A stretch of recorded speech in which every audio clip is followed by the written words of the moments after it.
Hey everybody. So I felt inspired to make this video because I find myself saying this a lot to my clients and to potential people who are wanting to work with me. Sometimes I'll get women who call and they want to get past their anxiety. They want to stop overthinking. They want to stop worrying too much. They want to stop second guessing themselves. They want to take care of themselves and do for themselves and not put other people first. And sometimes this anxiety feels very crippling to them. They can't get out of bed all the time, so it starts to lead into depression. And so then when I proceed to ask them, what kind of things are you doing to take care of yourself? They'll say things like, oh, I've been doing positive affirmations, I've been meditating, I've been doing things of that nature.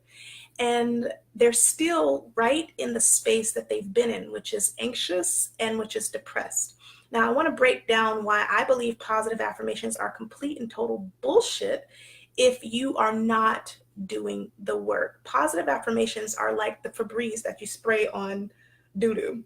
Like if you just took a dump and you're in the bathroom and you just spray that nice floral essence out in the bathroom, it's only going to cover up the smell. But if you're still taking a dump, it's still going to have a stench and it's going to have an odor. That's what positive affirmations are in comparison to you not doing your work. If you're not doing the work, if you're not figuring out what's up underneath all of the things that's causing you the anxiety and the depression, then you're not going to be able to withstand for much longer if you're just doing positive affirmations. Positive affirmations feel like total bullshit when you say them to yourselves over and over again. They feel like lies.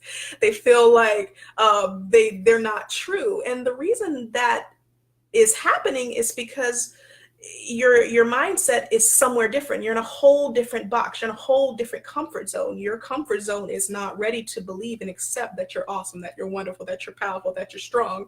Your mindset believes, I suck at life, I'm a failure, everything I do turns to shit, nobody likes me, I'm not acceptable, I'm not lovable. That's where your mindset is. And if your mindset is in that space of I'm not good enough, or I don't have what it takes to be good enough, then you'll keep feeding the patterns that continue to create the anxiety and the depression for you. And then if that's the case, positive affirmations will not do anything for you. So some people will say, oh, I do positive affirmations and it only works for a small moment. Yeah, and that's what they do. They work for a small moment because if you're still stuck in this old mindset, in this old ritual, these old habitual thoughts that keep you there, you're never going to be able to see how positive affirmations can actually help you. So positive affirmations are an after effect. You've got to do the work first, figure out what the core root of your problems are, and then you can do the positive affirmations, because then they'll stick. They'll stick better later down the road. So it's not that they don't work fully, it's just that you're doing it out of order. You're doing it out of order. And if you know that, then it'll be easier for you to say, okay, first order of business is let me figure out what's causing my consistent anxiety and my consistent depression. Anxiety and depression are merely symptoms of the larger issue, the larger pathology of what's going on. If you have a mindset of this person's always going to leave me, I don't trust people, I don't feel safe, people don't like me, I don't do well with other people, I'm tired of always living and doing the same things over again, I don't make enough money. If you're in that mindset, there's a reason why you have those thoughts. And one of the bigger works that I do with people is I help them get to the core root of the issue, which I call core wounds. Those core wounds are feeding, they're feeding this larger illness that you're experiencing. And so core wounds are things that I believe are at the baseline of your issues. And so thank you, Tracy. And so So I'll explain what core wounds are. And I do this with a lot of my clients, and I do this with myself. Core wounds are basically emotional traumas. And let's talk about different types of traumas. So you've got two kinds. You've got physical trauma, which is the most common types of trauma that most people that a lot of people have experienced. That's physical abuse, that's emotional abuse, sexual abuse, violence, natural disasters. That's a physical trauma. This is how I categorize it. So there's rules of thoughts for everybody. This is the way that I categorize trauma. Physical traumas are those things. Not everybody goes through physical traumas. A lot of people go through them, but not everybody goes through them. Then you have the second category, which is an emotional trauma. And an emotional trauma are things that, if you answer the question, what did I need growing up that I didn't get? If you can answer that question, then that's where the emotional trauma exists, right? So an emotional trauma are things that are needs, emotional needs that you did not get met growing up, that you are still trying to get met through your relationships, through your jobs, through your friendships, through your sexuality, through your spirituality, through your finances. And every single person has gone through an emotional trauma. Not everybody goes through physical traumas, but every person goes through an emotional trauma, because we've all grown up with some form of caregiver that was not able to give us what we needed all the time. They weren't always equipped. And so because they couldn't give us what they didn't have, we were left to figure it out on our own. And because we were left to figure it out on our own, this is where we start to have these needs that they just so an emotional trauma or an emotional need looks like the need to be loved, the need to be desired, the need to be heard, the need to be seen, the need to be cared for, the need to feel wanted, the need to feel trusted, et cetera, et cetera. The list could go on, right? When you have figured out what your core needs are, that's how you know you've got an emotional trauma. And that is what's considered a core wound. In those core wound spaces, you're going to be operating, you're going to be making decisions from those core wound spaces. So you're going to always be making decisions based off of getting those emotional needs met.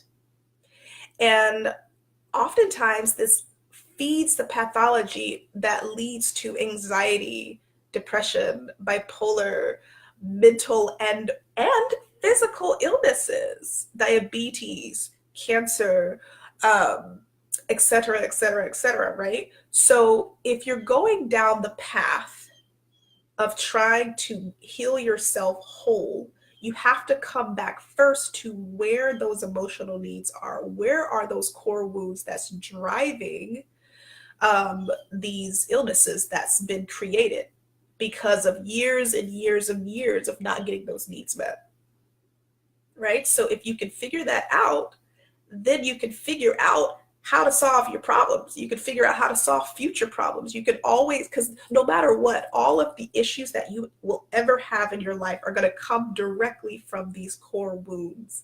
And these core wounds, if you can figure out the behaviors, if you can figure out the behaviors that are coming from these core wounds, this is what I do in my 90-day program that I work with women. We break down the particular behaviors and thoughts that they have that specifically are coming from these emotional core wounds. And once they figure that out, they get those aha moments. They're like, oh shit, that's exactly what I didn't know that this was my problem.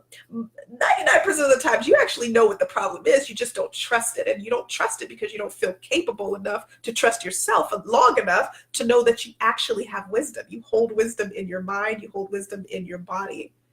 And the mind and the body are the same thing.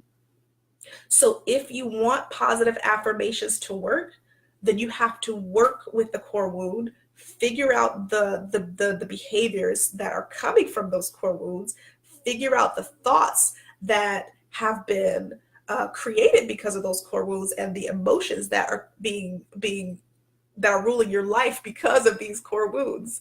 Once you get to that space, then your world can change. Then you can finally start to step into that other box that I mentioned earlier. I am enough. I believe I'm okay. I am awesome. I am wonderful. I am strong. I am powerful. I am safe. I am lovable. I am acceptable. I am likable. When you can get there, that's when your world starts to change. But it's going to take a journey. It's going to take a process. It's going to take an experience to get you from I absolutely am tired of my life to I absolutely love my life. I'm tired of feeling stressed out and exhausted all the time to I'm so relaxed, I'm so at peace, and everything feels fine. If you can get to that space, things can look hella different for you. I promise you. But you've got to do the work. You cannot keep putting positive affirmations and all these external things above doing your work. Some people have said to me, I don't want to go that far into my past because it hurts. It's too uncomfortable. And exactly, that's the reason to go back and do the work. If it's uncomfortable, you want to get comfortable with that level of discomfort. Meaning, if your comfort level says, I am tired of living my life the same way over and over again. I'm tired of overthinking. I'm tired of worrying. I'm tired of not being able to get up out of the bed and do what I want to do. If that's your comfort zone, that's what you know well, then you need to stretch that comfort zone so that you can start including other things inside of it that allow you to feel at your optimal best, that allow you to feel the way that you want to feel. And that looks like if you're going to stretch it, that's going to be creating some friction. And friction is that, that hard, uncomfortable sensation. And if you can endure that, then you can expand your comfort zone to reach you out to the point where you're like, oh, wow, I can look at my past and actually feel okay.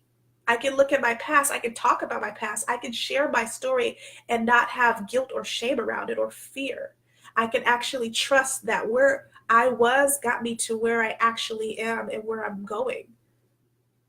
That's how you know you're doing the work. So you've got to think. Positive affirmations are great up to a certain point. There is a cap off with positive affirmations. It becomes even more imperative to use those positive affirmations after you do the work. Start with the core wounds first. Figure out what the thoughts are, figure out what the behaviors are stemming from these core wounds that's driving the emotions. And then, only then, you start to do the inner healing around that, start doing some inner child work, get some support around that. And then and only then will positive affirmations actually not feel like bullshit for you. They actually start to work. So if you are one of those people who are like, you know what, I absolutely am tired of, where I am in the space of overthinking and worrying too much. And I really want to finally get to a space where I actually feel at peace. I don't feel shame anymore. I feel comfortable in my body. I can trust again. If you're one of those people and you're a woman and you're like, listen, I'm ready to do my work so that the positive affirmations actually do work for me long term and I can wake up in the morning and feel, happy and good and at peace. That's a reality. That's possible. You can wake up feeling that way. It may not happen every day, but it'll happen more days than how you're feeling right now. If you're one of those women and you want to do the work, go to my website at theselflovecenter.com. Sign up for a consultation. Let's do the work together. We will dive deep into figuring out what those core wounds are specifically for you. Because if you're not able to do it alone, it's always helpful to have somebody who doesn't know you from Adam help you get to that core wound in a systemic way. And I can guarantee you that you will figure it out in the very first 2 sessions that we work with. When we start doing the work together, you'll figure it out. You'll know exactly what those core wounds are. And once you know the core wounds, that's half the battle. That's half the battle. So, all right, you guys, let me see if there's any questions in here. Thank you all for the love. All right, so much love to you. Have a wonderful day. Hope to work with some of you soon. Bye.